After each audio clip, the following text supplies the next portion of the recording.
In the name of Allah, the most compassionate, the most merciful, and may the peace and blessing of Allah be upon His last and beloved Messenger Muhammad, and may the peace and blessing of Allah be upon you all.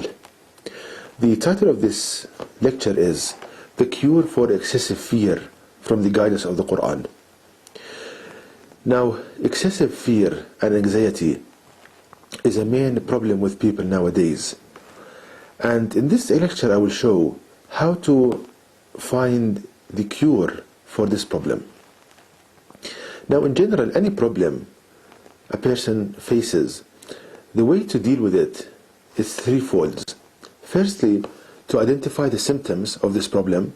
Secondly, to know the cause, what causes this problem, and how to cure it. So let's apply these three kind of steps to the problem of excessive fear and anxiety in people. Now, firstly, what are the symptoms of excessive fear and anxiety? Now, I will talk about 4 symptoms, but this applies to all kinds of anxieties. Now, firstly, the excessive fear of poverty. Now, the symptoms of a person hears in his mind thoughts telling him that he will be poor, he will become poor, and calamities will befall him. And at the same time, this is one of the symptoms as well, that he feels in his chest like tightness in the chest and heavy, like there is a heavy load on the chest. Another kind of symptom of excessive fear is the fear of a person becoming sick. Thoughts coming to a person's mind telling him that tomorrow or the day after you will be struck with this illness, you will have so much kind of problems, you will be in so much pain, and at the same time tightness in the chest and heavy load on the chest. Another symptom, excessive fear of failure. When a person, for example, applies for a job, then a thought comes to him, or an exam, that you will fail, you will not accomplish anything, and these kind of thoughts. Also, the excessive fear of being unclean. Thoughts coming to a person's mind telling him that you are unclean, so go and wash yourselves many times over. So there is the fear, and there are kind of the rituals that a person hears in his mind to get rid of this fear. So now we identified the kind of the symptoms of this problem. Now, coming to the cause. What causes the problem of excessive fear? Now, the only book on the face of the earth which teaches you the cause and cure for this problem is the Quran, the last revelation of Allah God to people. So from the Quran we can know the cause for this problem, and we can know it by pondering upon the following verses from the Quran.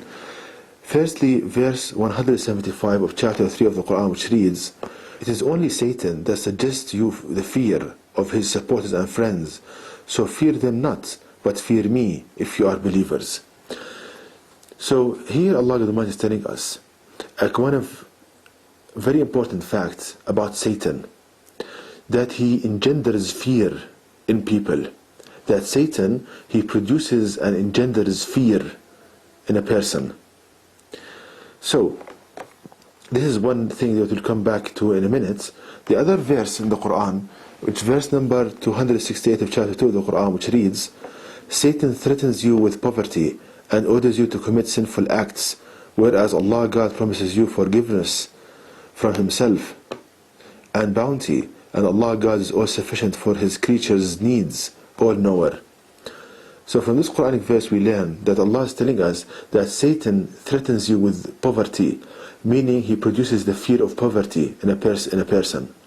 So we learn from these 2 verses that the only cause for excessive fear and anxiety is Satan. Satan engenders this kind of problem in a person. Now, to understand how Satan can cause a person to be in so much fear and anxiety, we need to understand how does Satan affect each and every one of us. And the only book on the face of the earth which explains in details, in complete details, how does Satan affect us is the Quran. And we can know this by pondering upon 2 verses from the Quran. The first verse is verse number 4 of chapter 114 of the Quran, which reads, "From the evil of the whisperer who hides." So we learn from this that Allah is telling us that Satan whispers to us Each and every one of us has a companion devil. So your companion devil, Satan, he whispers to you. Allah is telling us that Satan whispers to you, meaning he talks to you like a person talking to you. But at the same time, he hides from you, meaning that he doesn't want you to feel his presence. Now, how can Satan accomplish this? Because if a person talks to you, you recognize it as another kind of person in the room. But how does Satan can talk to you day and night and you don't feel his presence? Now, the only way he can accomplish this is if he matches his voice with regards to tone, language, with the voice you hear in your head. Because every one of us, when we think quietly, we hear our same voice in our head. So what Satan does, he matches his voice with regards to tone, your style of speech, the languages you know, to the one you hear in your mind. And you start experiencing thoughts, like if yourself is telling you this, well actually it's Satan, he's popping up like a thoughts pop up in your mind. So this is the mechanism or the way that Satan affects each and every one of us. That you experience thoughts in your mind. And these thoughts are from Satan. You think that yourself is telling you this, that you are thinking to yourself with these kind of thoughts, but actually it's your companion devil. And I'll come to this in a minute. And another kind of symptom of the effect of Satan on people, we can learn from chapter 113, verse 4 in the Quran, which reads, and from the evil of the blowers in the knots. Also we learn from this verse that Allah is telling us that Satan, this companion devil, he stimulates the knots. What are the knots? If we look at the human brain, we see that the neurons, they are arranged like neural clusters, like knots. So what Satan does, that he stimulates these nodes or these knots or these clusters. Why? Because these clusters, normally they are responsible. One of their functions to cause kind of contraction or relaxation in muscles, in skeletal muscles. So what Satan does is that, let's say the problem of being unclean, excessive fear of being unclean, your companion devil comes to you with a voice match the one you think with in your mind, telling you, as if you're thinking to yourself with these thoughts, telling you, look, you are unclean, you are dirty. And at the same time, he stimulates these neural nodes in the brain that gives you tightness in the chest. Remember me telling you about the symptoms that the people experience, like heavy load on the chest. This is the work of Satan, that he stimulates the neural nodes in the brain that produces tightness in the chest. So Satan whispers you with the idea and gives you a matching feeling, a feeling matching this idea, to make it more real, to make it more realistic. And also what Satan does, that he whispers to you in your mind, he tells you in your mind by a voice match the one you think with, telling you ways to deal with this fear, to get rid of it. He will tell you, for example, look, you need to go and wash yourself many times over. Washing. And the aim of Satan in this is not for you to be clean, but to cause you, for example, skin problems, to be in so much pain, to waste your life and time washing unnecessarily, many times over. And this applies also to all kinds of symptoms of excessive fear. For example, the fear of poverty. Satan comes to you with a voice match the one you think with, telling you, look, you'll become poor, calamities will befall you, and with the tightness in the chest. And he tells you, look, the way to go out of this kind of fear, steal money. Go and steal money, you'll become rich. So you notice that Satan gives you the wrong kind of way to deal with these anxieties, this anxiety. Because Satan wants you to do acts that will bring you pain and despair in this life and the hereafter. It's not that he cares about you, but he comes to you in a disguise of an advisor. He comes to you in your mind as if he's advising you, do this and do that and you'll be okay. But actually what he wants from you is not to do good things or things that will bring you kind of will rid you of your fears, but actually to do things that will bring you pain and despair in this life and the hereafter. Also, the excessive kind of fear of illness. Satan comes to you with a voice match the one you think with, telling you, look, you'll become ill, you'll have cancer, you'll have AIDS. Gives you all kind of this kind of fear in your mind. And then again tightness in the chest by stimulating neural nodes. And he tells you, look, the way out of this is to go to check yourself many times in a day. So he'll put you in a kind of vicious cycle of repeating a certain act until it becomes so much of a burden on you that you will be in so much pain in this life. Again, also the excessive fear of failure. For example, you have a job interview, Satan, or you have an exam in the university or in school. Satan comes to you with a voice match, the one you think with in your mind, telling you, look, you'll fail in the exam, you'll be mocked by people and so forth. So how the way out of it, he tells you in your mind, as if a person is talking to you. He tells you, look, go and cheat. There is nothing wrong. He will tell you, Satan will tell you, there is nothing wrong in cheating. So you'll become in much more trouble in your life. So you see, brothers and sisters, the mechanism of Satan, that he puts these ideas in your mind, builds up this excessive fear, ties it in the chest, and he gives you wrong ways to deal with this fear. All going against the guidance of Allah God Almighty. You see. Now, after we learn from the Quran the cause for excessive fear in a person, what's the cure?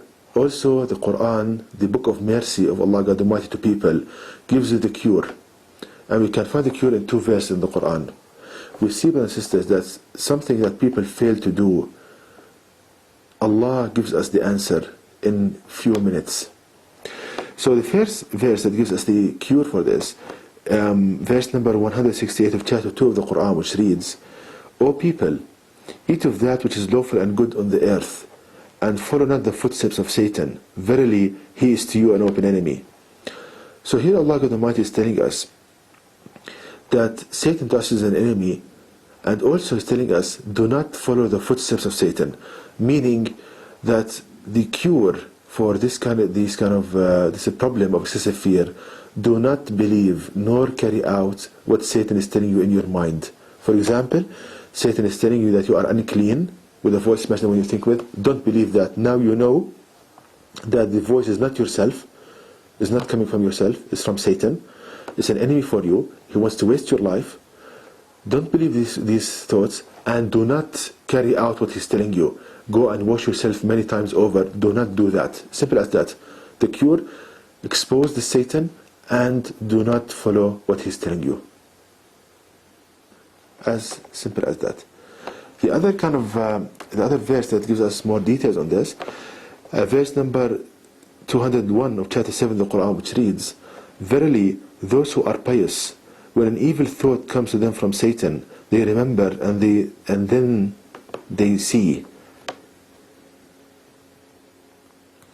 So here Allah God Almighty is telling us that whenever a thought comes to you from Satan, that you remember and then you see. Meaning that, for example, a thought comes to you in your mind telling you that you'll become ill and these kind of illnesses will befall upon you. You remember what you are hearing now. You remember the guidance of Allah God Almighty, and remember the Quran, and you will see. Meaning that you know what's happening to you, and you know that they are all lies designed to hurt you. Do not carry out what Satan is telling you. This is the cure for excessive fear from the guidance of the Quran. And as I said, modern psychology failed to know the cause and the solution for this problem, while from the guidance of the Quran we know the cause and the cure, and this is from the mercy of Allah Almighty unto people. But because the majority of people, they deserted the Quran, they find themselves in the pain and despair they find themselves into, and they don't find any solutions for the problems because they deserted the Quran. So please, brothers and sisters, we need to ponder upon the Quran, and we need to spread this information to people, such that they will see the beauty of Islam and the beauty of the knowledge of Allah God Almighty. And Allah God will give you the reward of the prophets for spreading His word and striving to make His word supreme. And to know more details about this topic, please visit my website at www.quran-miracle.com, and you can email me at zaidquran@yahoo.com, and may the peace and blessings of Allah be upon you all.